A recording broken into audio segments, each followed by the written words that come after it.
scared to tell me that they had like a full bottle of wine at the weekend, because they feel that they can be open and honest, and then I think that makes a better relationship. Whereas if you were scared to tell me that you had maybe eaten something you shouldn't have, in the quotation marks, it just wouldn't be a really healthy relationship. So that's why in the beginning I was like, oh, is this going to be seen as a weakness if I'm not showing off my muscles and I'm not showing off that I can do this, when actually it's a massive strength to be able to be so relatable.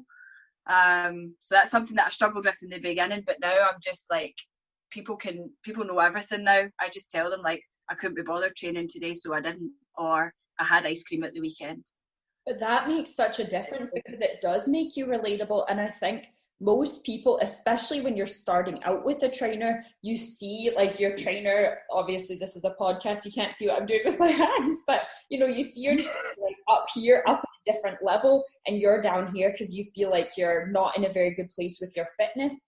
And I think humanizing someone, so even though you are in really good shape and you have these good habits and you look the way that a lot of people want to look when they go into training, that's, you also show what you're saying like is the real side of yourself. So you're also not perfect, and you have days where you eat things that aren't good, or where you skip a workout, or where you don't feel motivated to go for a 2-hour walk or whatever it is. But I think that probably is a big part of what's made your clients stick around too, because you are open and honest, and that communication is there. People do feel like they can tell you how they're really feeling, or what they've really done, or what they're struggling with, because you're a real person. You're not this fitness goddess on a pedestal looking down at everybody. It's just a bit of empathy, I think. Sometimes I think there's a lot, especially in the fitness industry, there's very much a like, go hard or go home. So if you're not putting in the effort, well, you're not going to get the results. And people have got really complex lives. They've got a lot of stuff going on.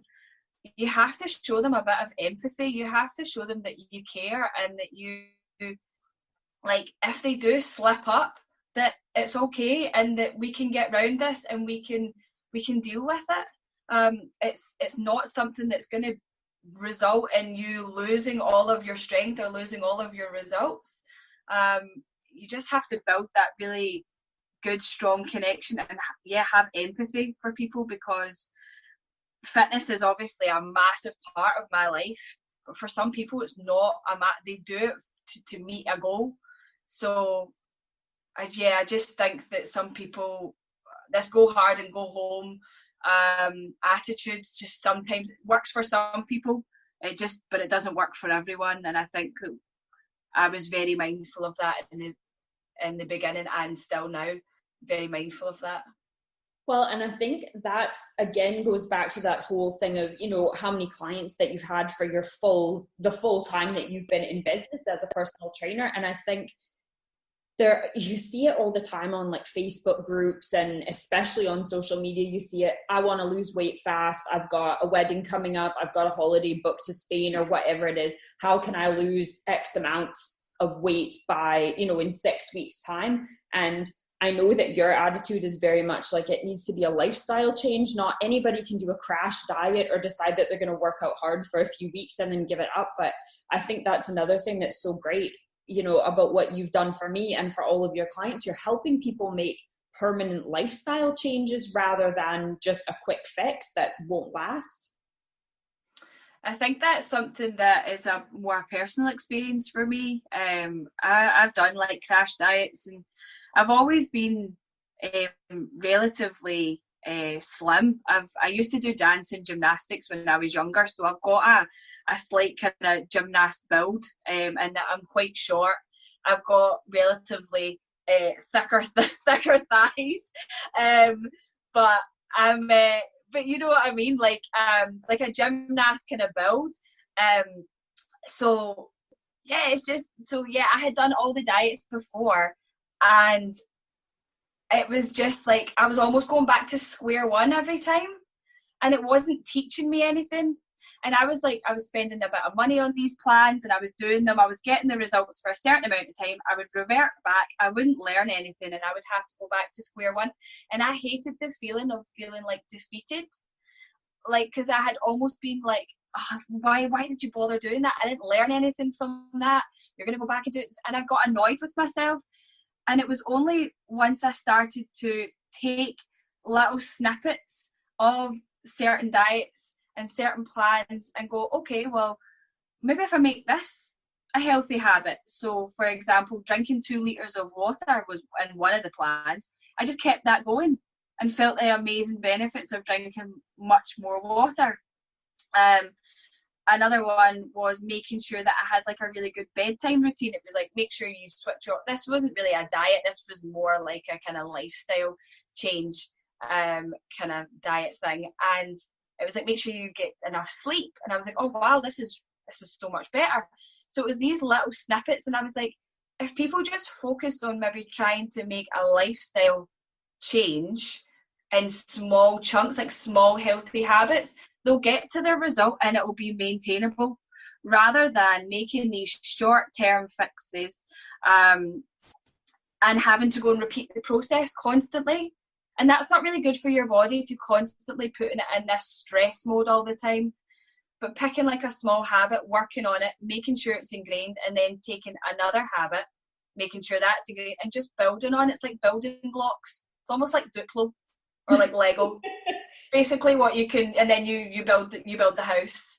So you take the little healthy habits, you put them all together, and eventually you get like a full house.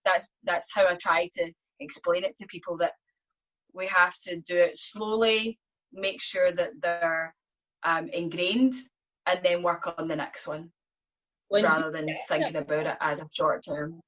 I think that makes it so much more, it makes it seem so much more attainable to get to that, like where you feel like you've got a really good kind of healthy lifestyle in place. Because I think you said this to me at the start, like, don't try and cut everything at once. Don't try and do too many things right at the start, because it's just overwhelming and you won't stick with it. So, I mean, I know for me, it definitely took me some time, and I had to be in the right mindset where I wanted badly enough to make the changes. But now there are things that I've stuck with, and they're habits that I've got used to. And I really think that whole approach that you take with like slow, small changes and build it up, like you're saying, until you get that full house, that's made a huge difference. So you obviously have built up quite a community this way. It didn't take you very long to kind of get to the point where you were doing this full time, and obviously have so many kind of loyal people that have stuck with you for good reason. But the one thing we haven't talked about is you opening your gym, because that's a really big deal, to have your own space to train out of. Oh yeah. So me and Alex is a lovely trainer that I co-own our studio with. We just had a vision that we wanted a space that was really inviting, and people could come with confidence and work out. We wanted to just create a little small space. So luckily we found one. And we moved into it in November 2018. So we just, last November, we celebrated our first year there. And yeah, that again was a conversation of going, well, we do this.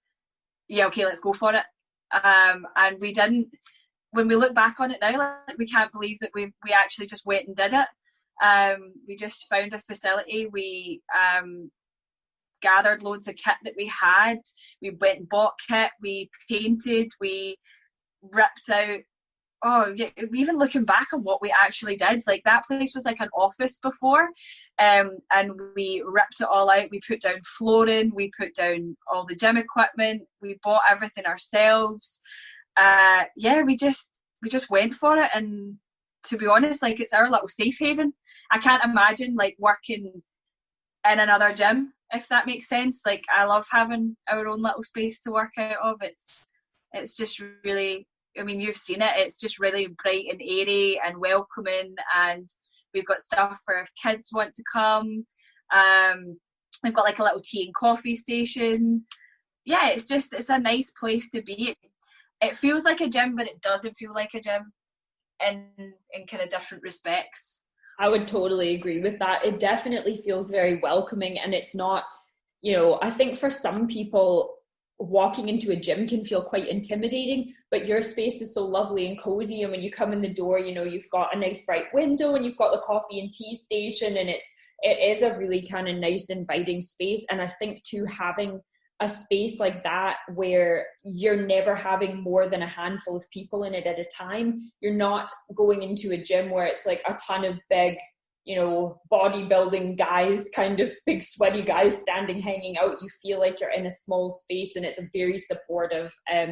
No, I think what you guys have built is amazing. But I have to say, I think that you might be more of a, not a risk taker, but you might be a little bit more spontaneous. You know, probably. I'm not spontaneous at all. Like, I'm not, like, I plan like our meals like 7 days in advance. There's no spontaneity in me whatsoever. Like, I plan everything to the last letter. It's so, like, to say twice in the space of half an hour that I just took a risk and went for it is like, people must think I'm talking rubbish. But yeah, we honestly, we had a conversation. We were like, do we just go ourselves? Because we worked in another gym, and we just decided we used to go for breakfast quite a lot and coffee, and we just said, oh, it'd be quite nice to have our own space. And we're like, well, will we just do it? Will we just look for it? And from there, we just found our little studio, and it's been perfect for us. It's the right size, it's manageable. We can both train our clients out of it. And what's really nice is that our clients, so my clients and Alex's clients, sort of know each other now.